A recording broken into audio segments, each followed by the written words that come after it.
Manager, জাতীয় পুষ্টি সেবা। আসসালামু আলাইকুম।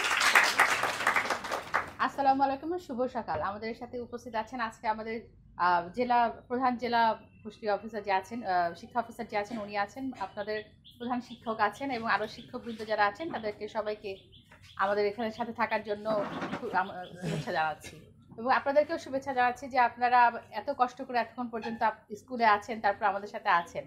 তো কেমন আছেন সবাই আপনারা? আমি ভালো আছি ইনশাল্লাহ। আচ্ছা, আপনারা এই যে আমরা আজকে প্রোগ্রামটা এসেছি যে আয়রন অ্যান্ড ফলিক অ্যাসিড, তাই না? জি। এটা খান? জি। কয়টা করে খান? একটা করে। কতদিন পর পর খান? ভেরি গুড, আপনারা সব জানেন। আচ্ছা, কেন খান একটু কি বলতে পারবেন? যে আপনারা এই যে প্রতি সপ্তাহে আপনাদেরকে ম্যাডামরা খাওয়াচ্ছেন আয়রন এবং ফলিক অ্যাসিড, তাই না? তো কেন খাচ্ছেন আপনারা?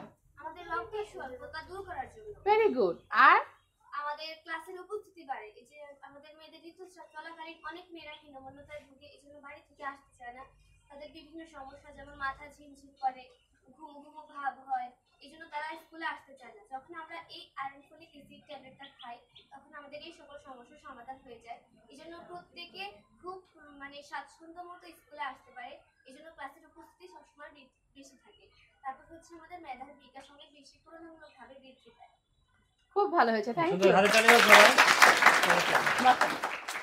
আপনারা এত সুন্দর বলতে পারবেন, আমি তো চিন্তাই করতে পারিনি। আসলে আপনারা সবকিছু জানেন যে এই ওষুধটা খেলে কি হয়। ও যে বললো যে কি হয়, রক্ত স্বল্পতা থাকে না, তারপর আর কি হয়, হিমোগ্লোবিন বৃদ্ধি পায়, গ্রোথ বৃদ্ধি পায়, তাই না? তো আমরা কি জানি? এটা তো আমি ওষুধ খাচ্ছি, আমি এবং বলছি ওষুধ খেতে হবে, কিন্তু আমরা কি জানি যে নর্মালি আমরা কোথা থেকে পাই?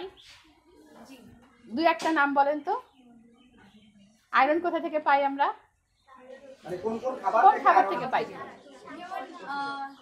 সবুজ শাকসবজি, তারপর মাছ মাংস, তারপর হচ্ছে বিভিন্ন ধরনের সবজি থেকে পাই।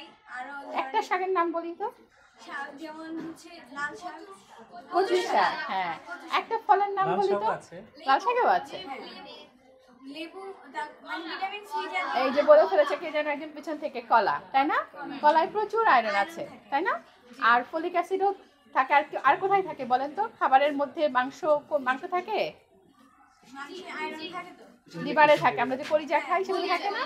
হ্যাঁ, কলিজা, তারপর হচ্ছে ম্যাগনেসিয়াম সমৃদ্ধ খাবার, এগুলোই আর কি আমাদের যখন এই আয়রন ঘাটতি পূরণ করার জন্য এটাও খাওয়া যায়। ভেরি গুড, বসেন।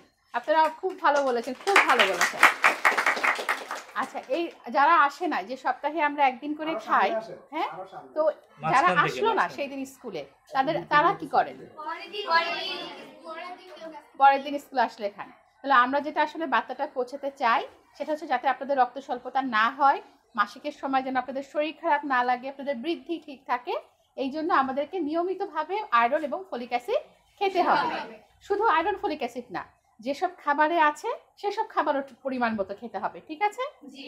আর এই যে আপনাদের মধ্যে কেউ যদি না খায় তাকেও কি করতে হবে?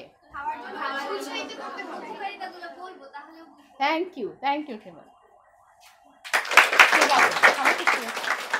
ধন্যবাদ ম্যামকে তার গুরুত্বপূর্ণ বক্তব্য।